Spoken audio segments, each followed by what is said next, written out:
Hey leader, and welcome to another episode of the L3 Leadership Podcast, where we are obsessed with helping you grow to your maximum potential and to maximize the impact of your leadership. My name is Doug Smith, and I am your host, and today's episode is brought to you by my friends at Adjunct Advisors. We're also recording this live from the new Return.com studio.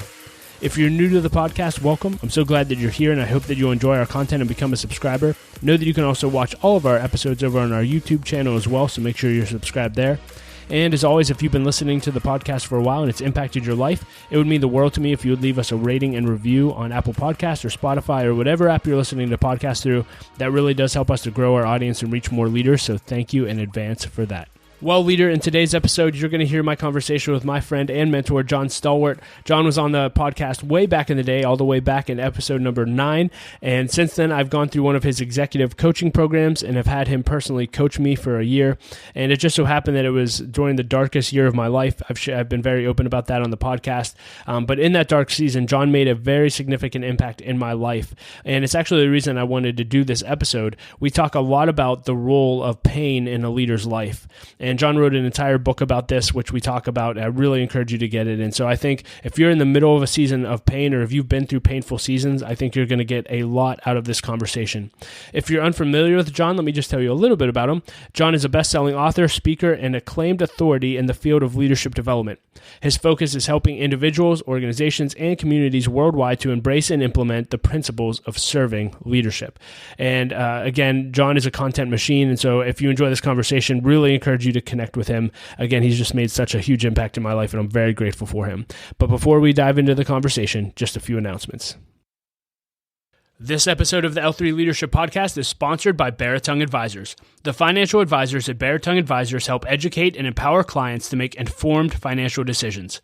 You can find out how Adjunct Advisors can help you develop a customized financial plan for your financial future by visiting their website at beratungadvisors.com. That's BERATUNG advisors.com. Securities and investment products and services offered through LPL Financial, member FINRA and SIPC. Adjunct Advisors, LPL Financial, and L3 Leadership are separate entities. I also want to thank our sponsor, Henny Jewelers. They're a jeweler owned by my friend and mentor, John Henny. And my wife, Laura, and I got our engagement and wedding rings through Henny Jewelers and had an incredible experience. And not only do they have great jewelry, but they also invest in people. In fact, for every couple that comes in engaged, they give them a book to help them prepare for marriage. And we just love that. So if you're in need of a good jeweler, check out hennyjewelers.com. And I also want to thank our new sponsor, Return.com. And leader, let me just ask you this. Have you ever had an interest in investing in real estate? Well, now for as little as $500, you can become a commercial real estate investor. Just visit Return.com to learn more. That's REITURN.com.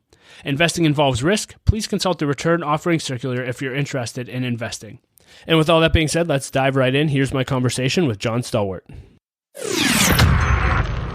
Well, John Stahl-Wert, welcome to the L3 Leadership Podcast. You're a second-time guest. We were just talking. You were actually the 7th episode of, at that time, the Learning to Lead podcast. I still remember being afraid to ask you for the interview. I still remember coming to your office, and man, it was just such a joy, and it's been a pleasure to get to know you over the last decade, and we'll get into this, but you've been extremely influential in my life, especially when a few years ago I went through a really dark season. Your coaching was really, and your voice in my life was really significant at that time. So I want to thank you for everything you've imparted to me throughout my leadership journey. And I know I'm just one of hundreds of thousands of leaders that you've added value to over the course of your journey. So just wanted to start by saying thank you and welcome. Thank you very much, Doug. It's been 11 years since we did that podcast, and I think you and I have known each other for 15. And I think you know that I am a big fan of the way you put yourself out there in service to other people. And it's a real honor to join you on this podcast. So thank you for having me. Yeah. Well, I want to start with actually talking about a book that when I was going through a dark season, I'll hold it up here. For those listening, if you've been along for the journey, I had what I would call a mental breakdown in the fall of 2020. And John runs an organization called the Center for Serving Leadership, and they have a collaborative cohort program that I got to go through, and it was extremely beneficial.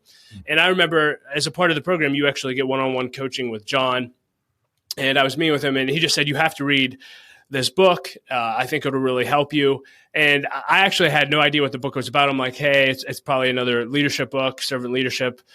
I feel like I get that. And the actual content of the book shocked me. It was all about actually dealing with trouble and with pain and how that leads to growth.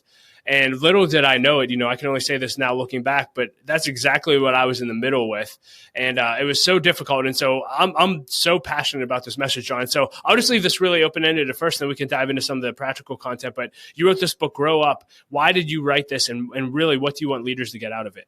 Well, so I've been very close to a lot of leaders for a long, long time. And one of the things that it does not take a rocket science to observe if you hang out with owners and leaders and chiefs, is that their own pain, their own trouble, their own immaturity can wreak havoc in their organization, in their church, in their community, in their city, in their nation, and it just keeps going up in the world. And though I've spent most of my time for 30 years working at Center for Serving Leadership and in other institutions helping grow leadership skill, I was always aiming for a time when I could address some things that I've learned about what we should do with our face plants, when we fall flat on our face or when everything comes undone or what we thought was the life we wanted spills and we tumble out. What should we do with that if we want to be improved by it? And, I was observant from boyhood. My eyes worked when I was even very small. And I noticed as a young boy and as a teenager and ever since that some human beings become more beautiful through everything they suffer and everything they endure. And you want to be with them. And some human beings become ugly through what they have suffered. And you don't want to be with them. And so even when I was young, I thought, I want to take the route of growing. And there is a direct relationship between the worst things that happen to us, what we do about them, how we respond to them, and what happens to us over time in terms of our heart, our openness, our trust, our joy, our sense of life's wonder, our desire to be with people and to be for people. There's a direct relationship. And so I wrote this book ultimately, finally, to unpack what I've been watching for. I can say that I have been watching this for about 58 years. I'm 64. Wow. And I had some experiences when I was 5, 6 that woke me up, not pleasant experiences, and caused me to begin to realize what's underneath, underneath the cover or behind the curtain in the human life. And so this book was a long time coming. Yeah, well, this book and this message are so necessary.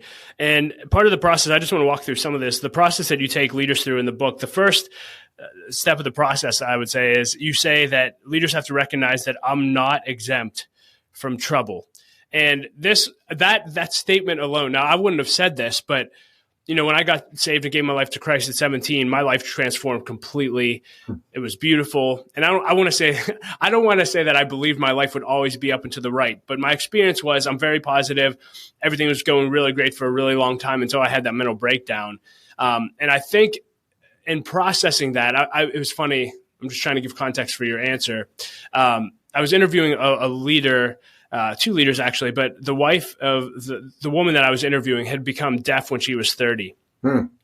And she was raised to believe that you would never suffer, nothing bad will ever happen to you. And so when that happened, she really, really questioned God. She questioned everything. She was angry at God, and ended up, God, just like your book says, God ended up doing something beautiful through that experience. But what she said through that, she said, we are setting up the next generation for so much harm when we don't teach them a proper theology of suffering. Yeah. Because if they think that suffering will never come when it does, they automatically run away and basically abandon God in their life. And so can you just talk to us about this concept and why it's so important for leaders to realize they're not exempt from trouble? Well, at a simple level, because all of us have a certain notion that once we figure something out, life will go up and to the right. Or we have a notion that the smarter people have figured things out and their life is going up and to the right. One of those two, all of us, we either think if I could just learn, if I could just understand, if I could just reach this hurdle or get over that threshold or maybe finish this degree or find that life mate or get this kind of job, whatever it is, we have this idea that between me and the beginning of life as it's supposed to be, trouble-free, is a step or two. Maybe I don't even know what it is, but I need to figure it out. Or we think that, when they handed out the deck of cards, they left us short of a full hand. But other people that we observe are trouble-free because, externally, people can look pretty good. You say, how you doing? And they say, I'm doing good. And they're actually not doing good. And so simply stated, I think everybody has that notion. And it's a very damaging notion because as soon as we fail or fall or get betrayed, and you name it, I mean, the list of things that happen to human beings is quite large. As soon as that happens, then it raises serious questions about whether we're qualified to take up space. And so that's at a very simple level. But more deeply, we know from Scripture that trouble is stitched in. And Jesus said, in this world, you will have trouble. So what are we thinking? We're not going to have trouble? He said, we're going to have trouble. And he had trouble. And, he was the best one that there was. Little sidebar, Doug, you're holding a copy of the book called Grow Up. It's a sequel to the global book called The Serving Leader, the one that really opened up the pathway of my vocation around the world. And it picks up the same characters in The Serving Leader, the same main character. And I have conclusively decided to do something I think is probably ridiculous from a marketing standpoint and retitle that book, The Suffering Leader. And so we have The Serving Leader, which I highly recommend we be someone who goes out into the world every day asking, what can I do that's good for someone else? Customer, friend, family, neighbor, what can I do that would be useful in the world? That is a wonderful foundation for living and for value creation. So we have the serving leader, and then we have the suffering leader as the twin. And backstory to this, it was 2003. I was sitting in the offices of our publisher, Barrett Kohler, in San Francisco, and Ken Blanchard was sitting there, and we were gathered around the book that we were all holding, and the publisher, Steve Piersanti, was there, and feeling good, to put it very mildly. And at a certain point, when things calmed down a little bit, I said, "Now I want to write the sequel." And these guys all looked over at me like I had grown an extra eye. And somebody said, "What sequel?" I said, "The sequel about how the main character in The Serving Leader ventures out into his new work of being a serving leader and all hell breaks loose, and what he has to go through to actually grow up."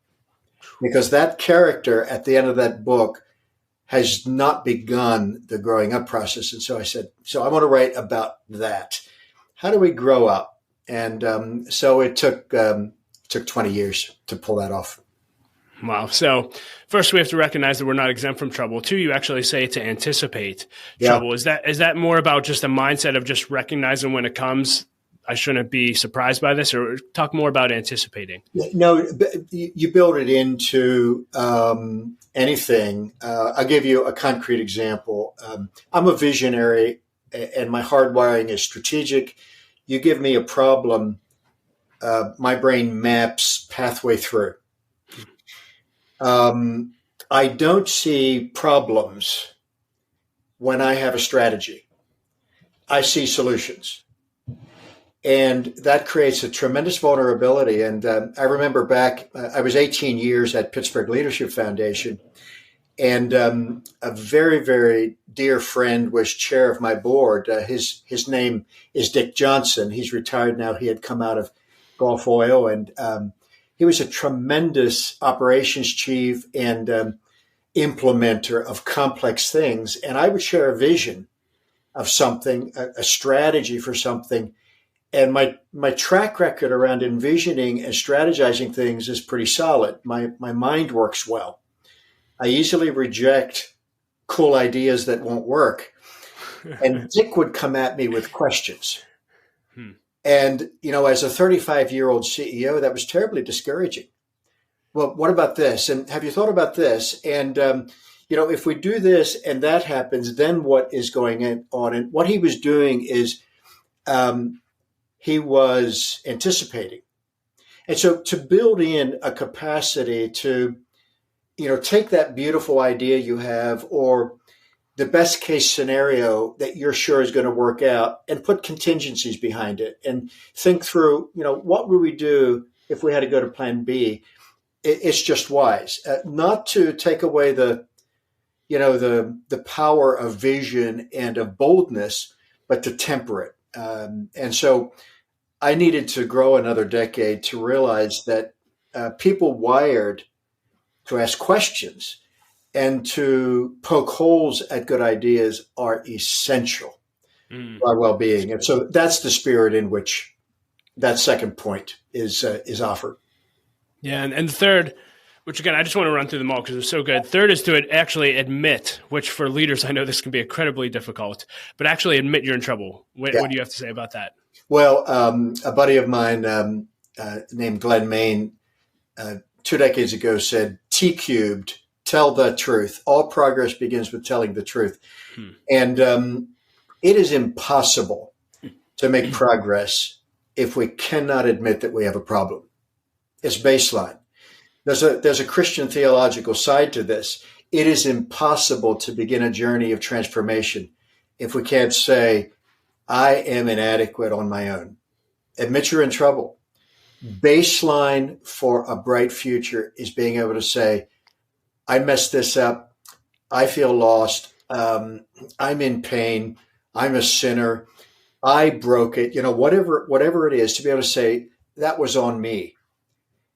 First of all, we can't get help. That jumps the gun here a little bit, but we're not in a posture of even being improvable. If we always have to play close to the vest and everything's great and how are you doing? Fantastic. We're not in a posture of improvability. And so if you want to lock yourself in to a permanently stuck place, don't admit you have problems. Wow. Yeah. I heard Henry Cloud say once that I think he said 90% of the executives that he works with, or this could be a national study, don't have a single person in which they can actually confide in that they trust. Yep. You work with leaders all over the place. Right. When it comes to leaders admitting that they need help or admitting that they're going through trouble, where do you recommend they start? Because should they just share that with their executive team, with their board? Should they join a collaborative like yours? Like where? Because I think a lot of times leaders just don't know where to turn. They haven't developed that community that they need. Any recommendations there? Yeah, well, you asked the question really well. You said, where should they start? And that's a wisdom call. That's a judgment matter.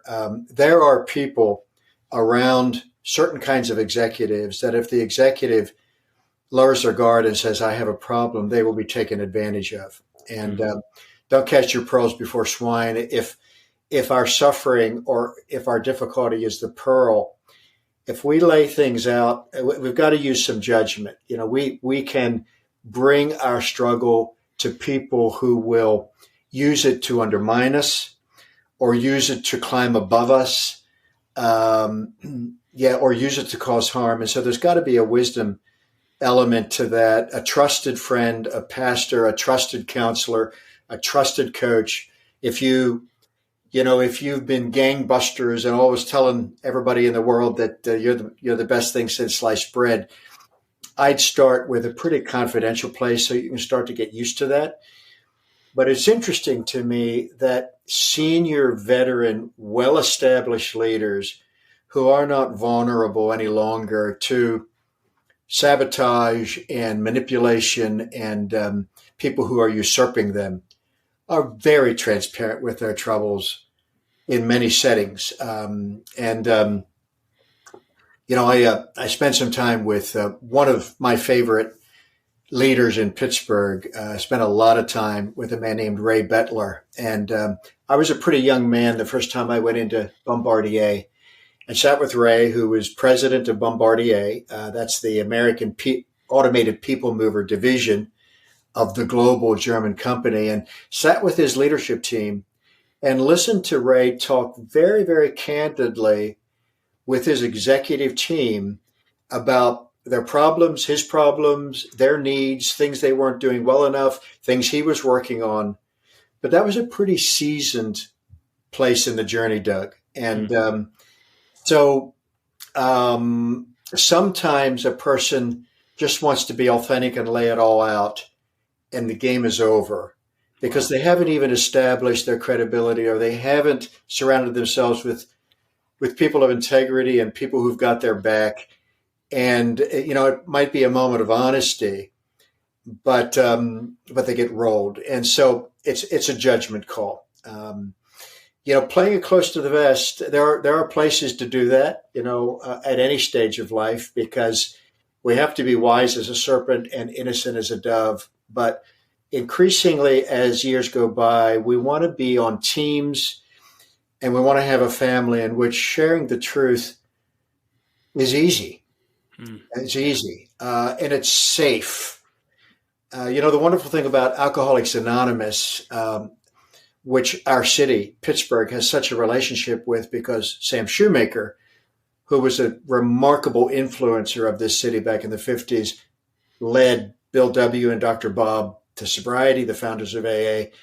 They both said that Sam Shoemaker, our Pittsburgh, hero, gave them the 12 steps. And right at the beginning, in the AA meeting, you stand up and you say, "Hey, my name's John, and I'm an alcoholic."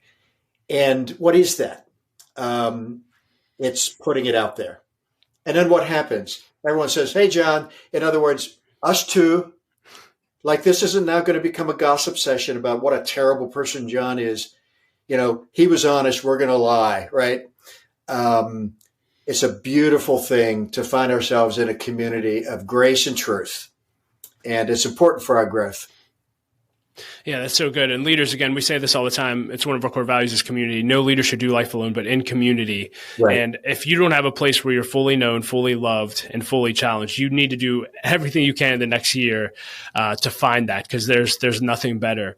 Fully known, fully loved, fully challenged. And inside the loved means that your humanness does not become a chink that other people can begin to maneuver to take advantage of you, deep trust. And that is, what we're searching for, I think, in life, is a place where we're at the table and we can bring what we have to that table, our assets and our needs, and other people can bring what they have to the table, and we're in full fellowship with one another. I totally agree with that. So good. John, you mentioned coaching, I'll let pastoring and things like that speak for itself. Therapy. You coach leaders. I've been a beneficiary of your coaching.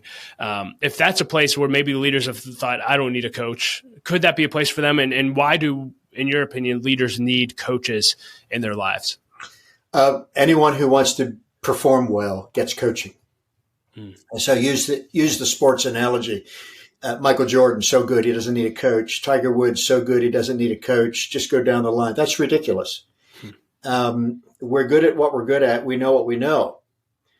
We don't know what we don't know, and we don't know where the gaps are. If I could fix the things that are wrong, well, then they wouldn't be wrong already. I would have already fixed them. And so coaching is another, it's another presence. It's somebody who's had some life, who's been through some things. I want to be with a coach who has failed and fallen down and suffered. And can I digress a second? Please. The best leaders on earth.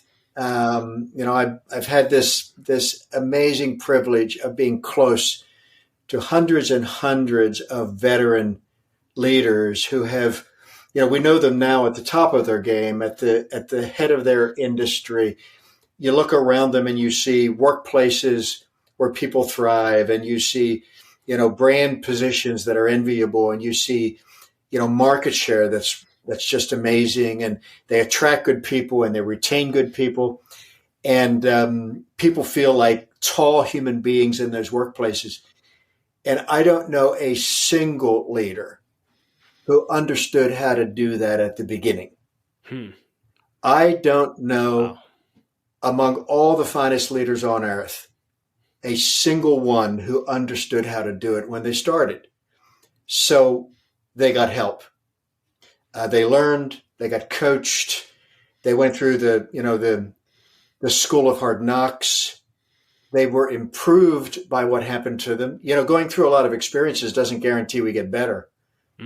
Experience is not the best teacher.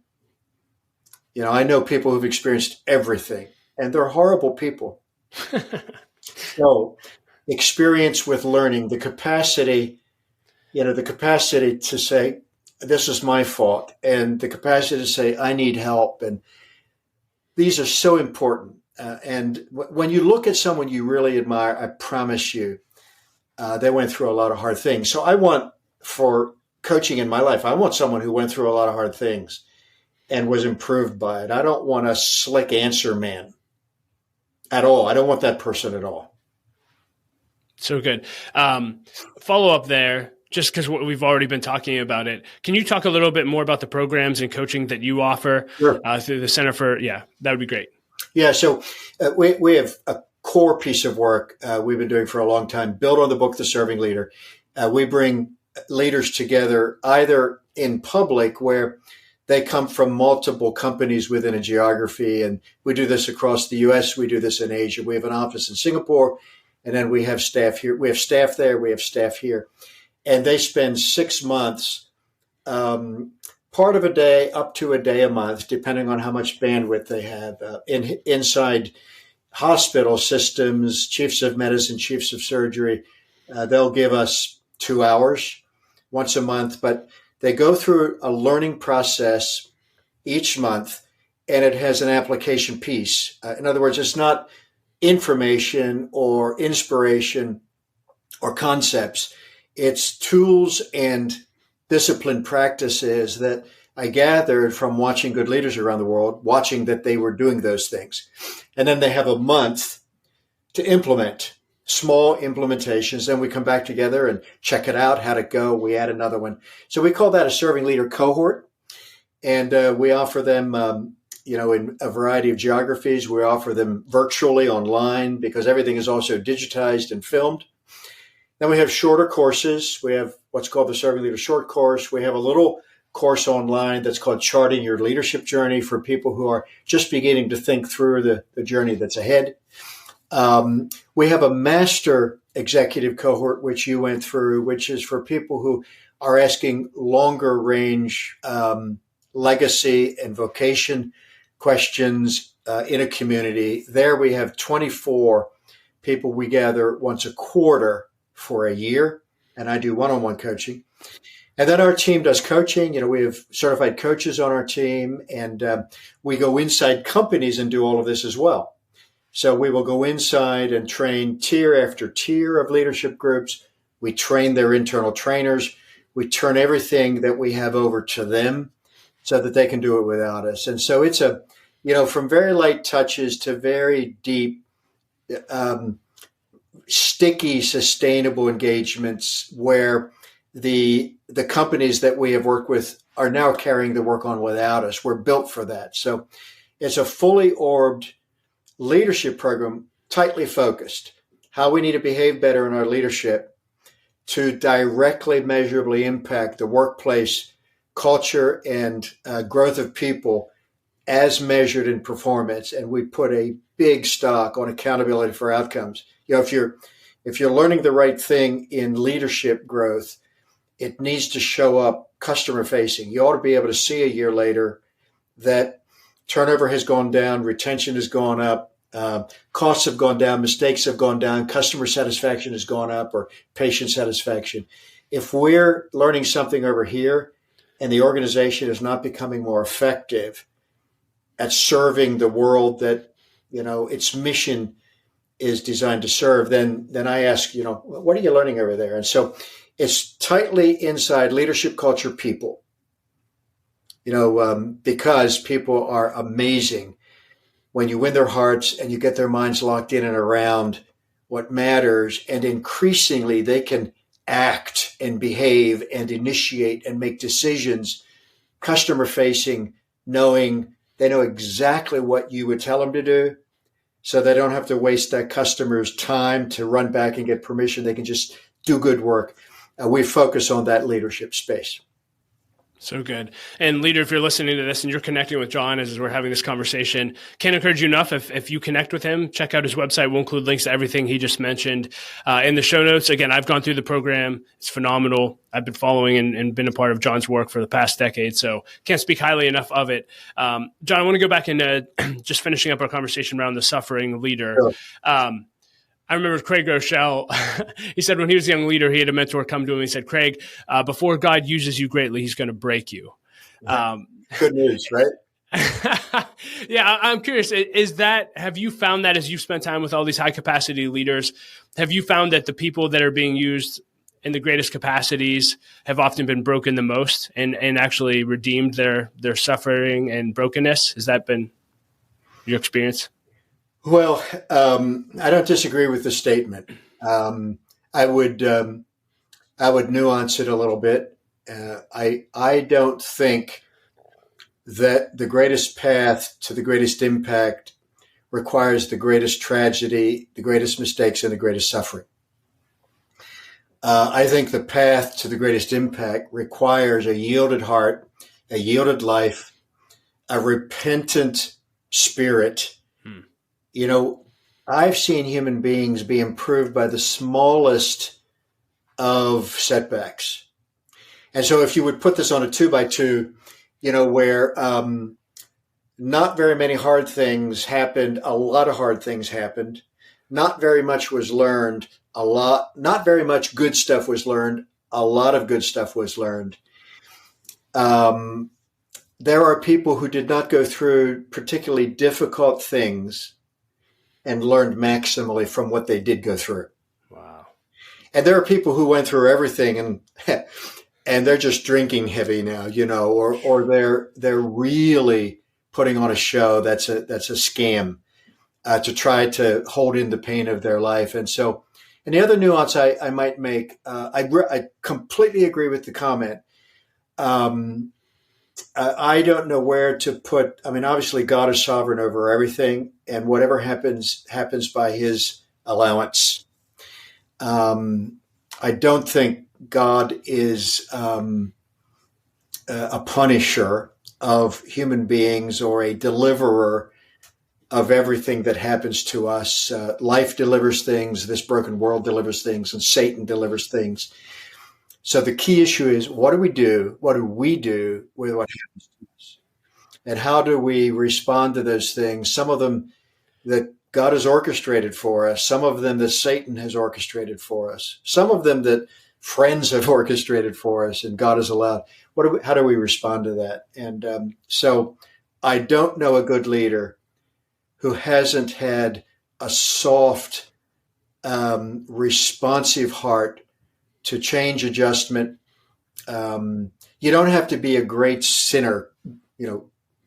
What's a great sinner versus a not great sinner in God's eyes? But you don't have to be a horrible, great sinner to become a great human being. You do have to have a tremendous appreciation for the grace of God and for your need for God to become a great human being. Whether life dished out to you terribly unfair bucket loads of oppression or a small dosage. I know people who've suffered everything and become beautiful. I know people who've suffered everything and become ugly. I know people who've suffered very little and become beautiful. And I know people who've suffered very little and become ugly. And so how do we respond to it? That's so good. And you basically, the next step in the book is basically just to allow, which I think is the most difficult, to allow trouble to actually do its work. Yeah. And leaders, I just want to, again, John, you've influenced me so much. I just want to read something hopefully you don't care, that you said to me in one of our coaching calls, again, just the importance of having someone in your corner that you can listen to and fully knows you, fully loves you, fully challenges you. When I was going through my mental breakdown, John just said, this is confirmation to keep going. God is mindful of the pain you're going through. He is not cold-hearted, but not coddling you either. When he knows the good that is being forged, he allows us to suffer what we need to suffer. You have the resources to suffer through. It's very similar to women in labor. There's great turmoil, but there's life coming on the other side. The will of the Lord will manifest. Stay put, rejoice, and be grateful for what you are and for what you're not. And again, that was 3 years ago. I'm reading it now, 3 years later, just how impactful that was.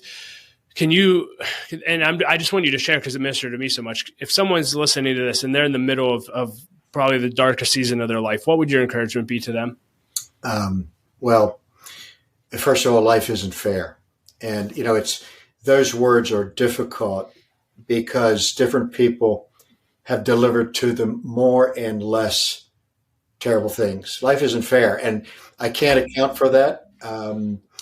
But I do know that making room for God to redeem, giving time for God to restore is part of what is asked of us. And so allow trouble to do its work. Don't cut it short. And there's all kinds of ways to cut it short. The extreme would be to take our own life, but we cut suffering short in all kinds of creative ways, distracting ourselves or numbing ourselves. People get nasty in order to cut suffering short. They want someone else to hurt. So maybe if I can make them hurt, then maybe I won't hurt as much. I mean, there's all kinds of ways to cut suffering short. And so, these words are so hard to say and they're hard to live. I have sought over the years to live these words. I've lived these words very inadequately, but look to the Lord, from whence cometh our help, comes from him. Forgive. Turn our eyes into the future. It's so tempting to turn around and begin to deal with that thing that shouldn't have happened, and then our life gets sucked into the past. Turn our life into the future, and surround ourselves with people who encourage us, and pray for deliverance. There are certain things that only God can restore us from, and that's a helpless feeling. And so we get up in the morning and we give our day to God. Malonika and I practice this every day.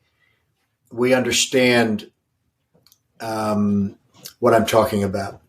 And then we live through that day and we hang tight with one another. And at the end of the day, we say, thank you, Lord, for what you did today. Put our head back on the pillow. And so during hard seasons, it's like this. And, I used the childbirth metaphor. There are times in the middle of suffering in labor that the mother can't remember what it was even for. And there was time on the cross, Jesus said, God, why have you forsaken me? For 30 years, I've thought of that moment as a childbirth moment where the pain is so great that you can lose track of there's something coming on the other side of this. And still he said, not my will. He said, not my will. And so our life doesn't belong to us, Doug. And I recommend not trying to own it or claim it or hold it or control it, letting it be what it is. Sometimes, God delivers amazing blessings and seasons of abundance. And sometimes we're in the middle of difficulty. It's not our life. So hold ground, stay present. We have this treasure in jars of clay to show that this all surpassing power is from God and not from us. We're an instrument in the middle of difficulty.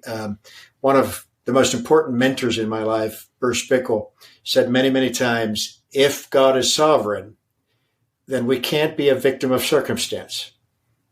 We can be a vessel in circumstance. Our life can be a jar in the middle of a mess. Resident in that jar is the Lord. Therefore, resident in that mess within us is the Lord. And sometimes, for reasons we don't understand and would rather they not be true, we find ourselves in the middle of a mess. And So who said, when you're going through hell, keep going? I think that was. I think Churchill said that. Yeah. Churchill said that. So, yeah. No, that's so good. And I want to transition, but you end the book by basically saying trouble will perish and growth will prevail. And I just love that. So, John, thank you for sharing about pain. I think it's so relevant to leaders today. I want to go through the lightning round at the end, but I just wanted to touch on one more subject before we do. I'm 30. I'm going to be 38 in 2 months. I feel like I just came to the realization at 37 that I'm no longer a young leader. Our executive director, who held a meeting for emerging leaders in the organization, and I wasn't invited. And I said, "Hey, how come I wasn't invited?" He said, "Hey, 35 and under." I had to really ponder and think a lot that day. But I share that because I do feel like over the last 2 years, out of that season of suffering, I've really stepped into a place of confidence in my leadership, not arrogance, not thinking that I don't have any insecurities, but I feel like I spent so much of the first 20 years of my leadership journey just battling and trying to overcome insecurities and prove that I'm enough. And you made 2 statements to me in our coaching time that I thought were significant in the area of confidence. You said, it's hard to lead a cavalry if you feel that you look funny sitting on a horse. And then you just said, Doug, there's all the room in the world for you to make your unique contribution. Yeah. Can you just share anything on your heart on leaders who are battling insecurity like I did for so long? Yeah. I think one of the chief roots of our insecurity is comparison. And I think it's devil's play. I think it's demonic. I think it's a device of the demonic to make us compare ourselves with someone else. And a lot of insecurity grows up in that. And so we see that they're doing it this way and we're not wired to do it that way. Or they're really good at this other thing. And we can see that how they're good at that thing is associated with their success and we're not good at that thing. And so in that comparison game, Greek idealism, demonic idea, there's an ideal form of things, right? And then everything is a couple of grades off of that. That's what makes the young teenage girl look at the 13-year-old photographs in the drugstore, in the fashion magazine, and then go look in the mirror and realize that she's not like that ideal image. And then she has an eating disorder. Satan loves to tear us down. And so God is in the business not of producing the ideal or grades off of it.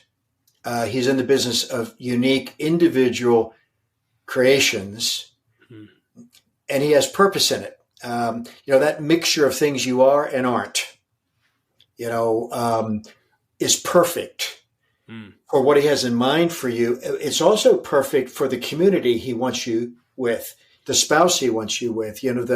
The mixture of what you can do and what you can't do becomes the context of community and collaboration and alignment and joyful shared labor.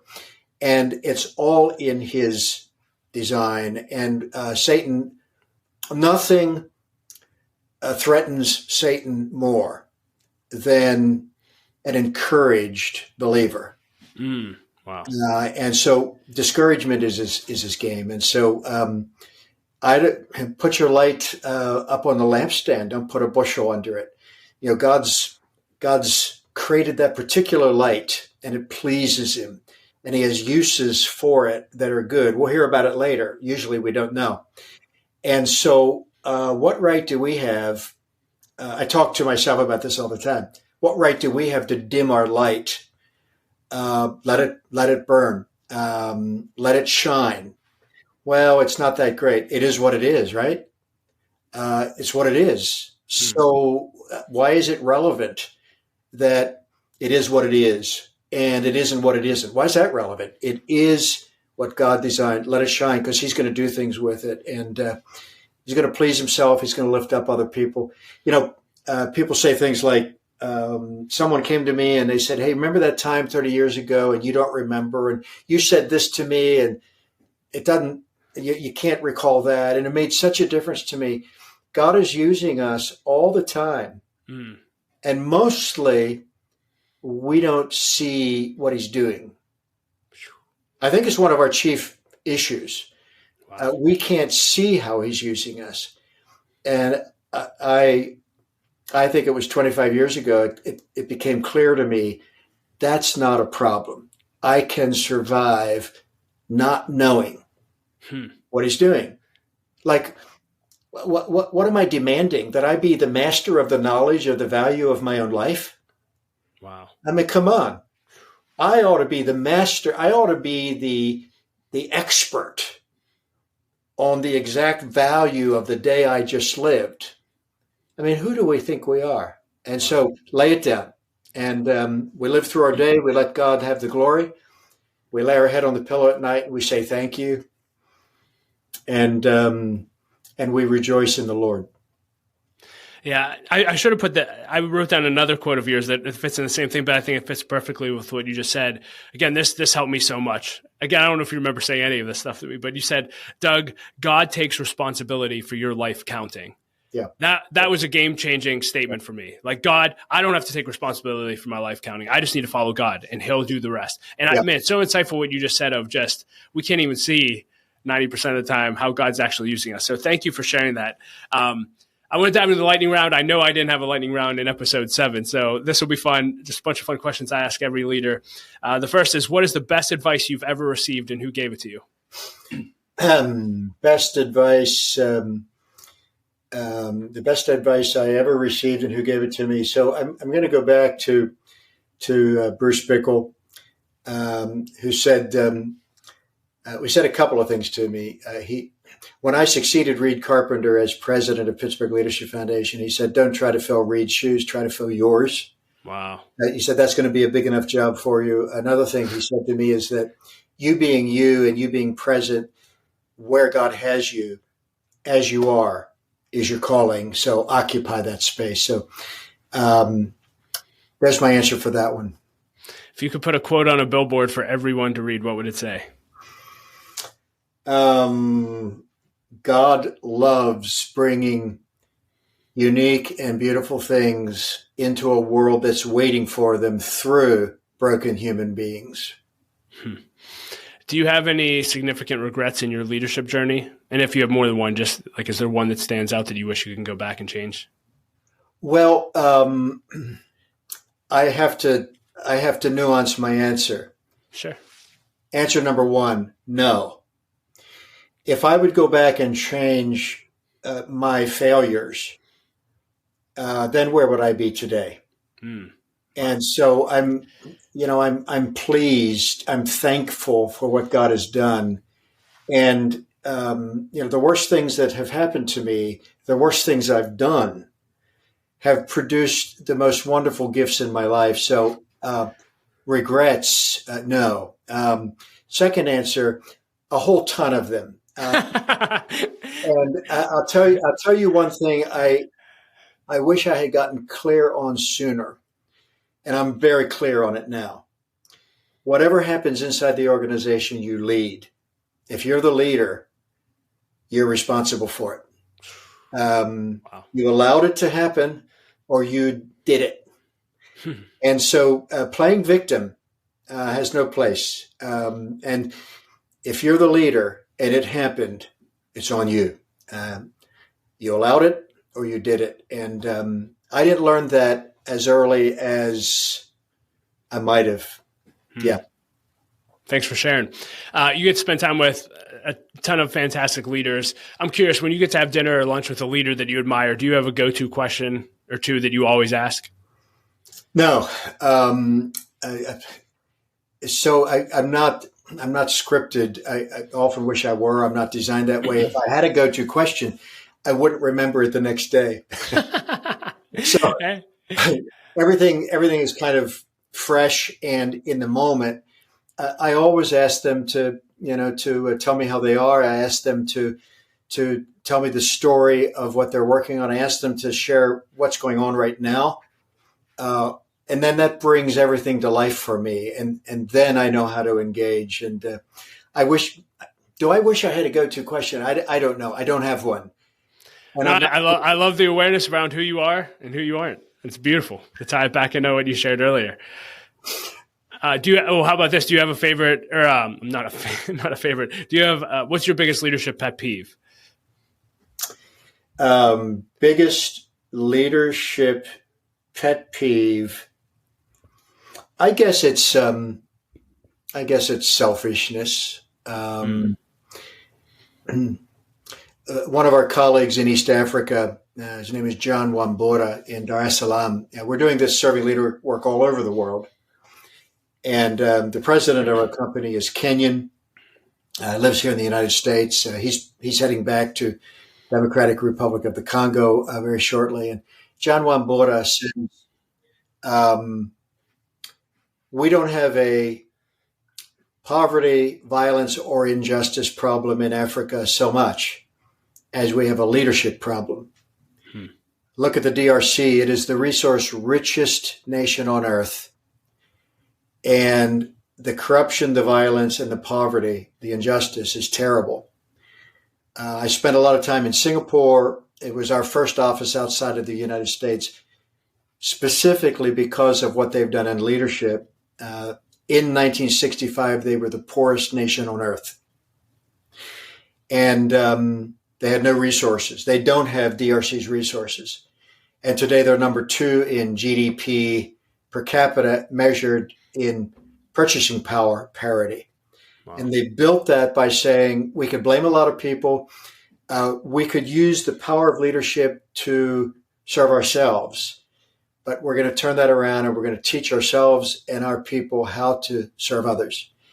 And leaders squander immense opportunity and human capacity by thinking of their leadership as for them. And this makes me angry. Our leadership is not for us. Our life is not for us. We're here to make a difference for someone else. If we do a good job, Justin McElhatton from Industrial Scientific said many years ago, I want my people focused on serving others. I don't want them focused on the bottom line. He said, if we do a good job of serving others, saving lives through Industrial Scientific, we'll live to stay in business another day. And so let's put first things first. What's first? Serve our customers, serve our standards, serve our values, serve our people, do the right thing. First things first isn't, what can I get out of this? How can I make this work out better for me? That's not the first thing. That's my pet peeve. I love it. Thank you for sharing that. John, anything else you want to leave leaders with today?